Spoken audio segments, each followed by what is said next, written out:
ప్రభావం పడదంటారా? బెనిఫిట్ షోలు తీసేయడం వల్ల, బెనిఫిట్ షోలు అనుమతి లేకపోవడం వల్ల పడే ప్రభావం ఏమీ లేదు. కాదు, బెనిఫిట్ షోలకి రేట్లకి ఈ తొక్కుసురాడికి సంబంధం లేదు. నిజంగా గవర్నమెంట్ రేట్ ఇవ్వాలన్నా, పాన్ ఇండియా సినిమాకి రేట్లు ఇవ్వాలన్నా, చిన్న సినిమాని బతికించాలన్నా, పెద్ద సినిమాని బతికించాలన్నా రేట్లతో సంబంధం లేదు. నెంబర్ 1. బెనిఫిట్స్ తో సంబంధం లేదు. ఇక్కడ హీరోల్ని థియేటర్ కాడికి రావడానికి సెక్యూరిటీ ప్రాబ్లం గాని, బౌన్సర్లు గాని వాళ్ళని కట్టడి చేసి లాండ్ ఆర్డర్ ప్రాబ్లం రాకుండా వాళ్ళు కరెక్ట్ గా హీరోలు ఎన్నో సినిమాలు చూసారండి. RRR లాంటి సినిమాలు అందరూ హీరోలు చూసారండి. ఎక్కడ ఏ ప్రాబ్లం రాలేదు. ఎందుకంటే మూడో వ్యక్తికి కూడా తెలియదు వాళ్ళు వచ్చినట్టు, వెళ్ళినట్టు తెలియదు, వచ్చినట్టు తెలియదు. అలా వ్యవహరించారు. మీరు అర్థం చేసుకోండి. మీరు కుకటిపల్లిలో సినిమాలు చూస్తారండి చాలా మంది.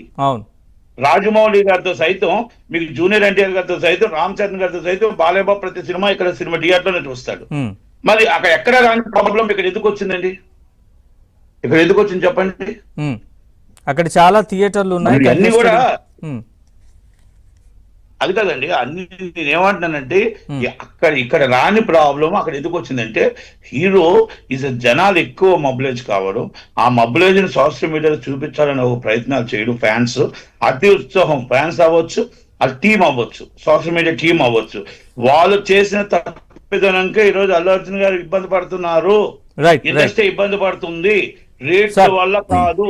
ఓకే నటికుమార్ గారు, ఓకే ఆ ఇష్యూని ఒక పక్కన పెడదాం. ఈ రోజు కేవలము ఈ సినిమా ఇండస్ట్రీకి సంబంధించిన సమస్యలు ఏవైతే ప్రతిపాదనలు కానీ, సమస్యలు కానీ సీఎం దృష్టికి వెళ్ళాయో, వాటిలో ప్రధానంగా గవర్నమెంట్ వైపు నుంచి వచ్చిన ప్రతిపాదన మనం ఒకసారి చూస్తే, ఈ అంటే డ్రగ్స్కి సంబంధించి కావచ్చు, లేదా మహిళల భద్రతకు సంబంధించిన క్యాంపెయిన్లో మీరు సహకరించాలి, ఆ క్యాంపెయిన్ మీరు చేయాలి అనేది ఒకటి. టెంపుల్ టూరిజం, ఎకో టూరిజం దానికి సంబంధించి కూడా మీ సహకారం కావాలి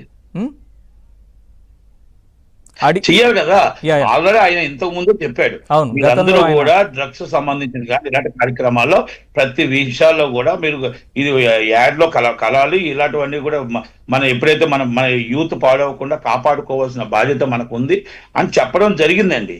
అది చెప్పడం జరిగినప్పుడు మనం కనబడుతుందండి, అది కనబడుతుంది. ఇప్పుడు చెప్పడం జరిగినప్పుడు ఆటోమేటిక్ గా ఆయన ఆ రోజు కూడా ఎవరు స్పందించలేదు. అంటే నేనేమంటున్నానంటే ఎవరు స్పందించలేదు. అలాగే అడిగిన చెప్పిన వాళ్ళందరికీ కూడా పిచ్చోళ్ళు కాదండి. ఆయన పాపం నేను చెప్తున్నాను, నట్టుకుమార్ ఏదో ప్రెస్ మీట్ లో చెప్తాడని కాదండి. సీఎం గారు పాపం చాలా క్లియర్ గా చెప్పాడు, రండి ఆయన సపోర్ట్ చేయండి, మీకు ఏది కావాలో టికెట్ రేట్ల కోసం వస్తున్నారు, ఇంకో దానికి వస్తున్నారు, కానీ మీరు ఈ డ్రగ్స్ విషయంలో డ్రగ్స్ మాఫియాను తరిమి కొట్టడానికి, యూత్ ని కాపాడటానికి మీ సహకారం అందించండి అని ఒకటి చెప్పారు. గద్దర్ అవార్డ్స్ కోసం రండి, గద్దర్ అవార్డ్స్ కోసం ఎవరు ఇంతకుముందు 10 సంవత్సరాలు గవర్నమెంట్ ఇవ్వలేకపోయినా, 10 సంవత్సరాలు గవర్నమెంట్ చెప్పకపోయినా, ఆయన వచ్చిన వెంటనే గద్దర్ అవార్డ్స్ ఇచ్చి మిమ్మల్ని మొత్తం సినిమా ఇండస్ట్రీ నుంచి ఏదో విధంగా అవార్డులు ఇచ్చి కాపాడుదాము, అది అభివృద్ధి చేద్దాం అనే ఉద్దేశంతో మీకు ఏం కావాలంటే చేస్తామని చెప్పారు.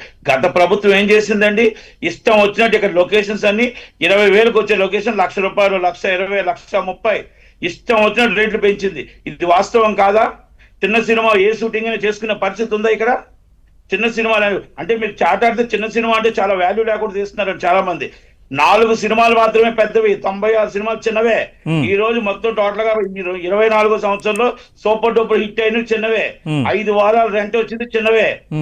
పెద్ద సినిమాలు ఆ మాసకి పుణ్యానికి వస్తాయి, సూపర్ ఫ్లాప్ అయిందంటే 1 వారం తెలిపోతాయి. కానీ కాస్ట్ ఆఫ్ ప్రొడక్షన్ అవ్వచ్చు, లేకపోతే ఎంప్లాయ్మెంట్ అవ్వచ్చు, ఈ రోజు మొత్తం టోటల్ గా సినిమా ఇండస్ట్రీ ఎంప్లాయ్మెంట్ అంతా నిలబెట్టడానికి చిన్న సినిమానే బతుకుతుంది, చిన్న సినిమా కాపలా కాస్తుంది. కానీ చిన్నవాడు అంటే చీప్ గా చూస్తారు, పేదవాడిని ఎంత చీప్ గా చూస్తారో చిన్నవాడిని అంతే చీప్ గా చూస్తారు. చిన్నవాడు ఎందుకు లేడు? మానవతరాయ్ గారు చిన్నవాడు ఎందుకు లేడు? చిన్నవాడిని ఎందుకు అడగలేదు? FDC MD ఎందుకు పిల్లలేదు? మీరు సార్ ఒక్కసారి నటికుమార్ గారు మాట్లాడదాం, మళ్ళీ ఒకసారి మానవతరాయ్ గారు కాంగ్రెస్ నుంచి, ఆయనతో ఒక్కసారి మాట్లాడాక మళ్ళీ మాట్లాడదాం. మానవతరాయ్ గారు చెప్పండి.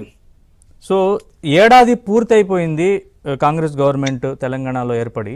ఇప్పుడు సినిమా ఇండస్ట్రీ వచ్చి కలవడము, సినిమా ఇండస్ట్రీ ప్రతినిధులు వచ్చి ఇప్పుడు సమస్యలు విన్నవించడము అనేది ఎట్లా చూస్తోంది తెలంగాణ ప్రభుత్వం? అంటే ఈ గ్యాప్ వచ్చిందని అంటున్నారు, ఈ సంఘటన వల్ల మరింత పెరిగిందంటున్నారు, బయట రకరకాలుగా ప్రచారం జరుగుతుంది. ఎట్లా చూస్తారు? ఇవాళ మీటింగ్ ఎలాంటి వాతావరణంలో జరిగిందని మీకున్న సమాచారం? ఇప్పుడు దూరము దగ్గర జరిగింది అని చెప్పడానికి ఏం లేదండి. ప్రభుత్వాలు తమ పని తను చేసుకుంటా పోతాయి. ఇందాక నేను చెప్పాను,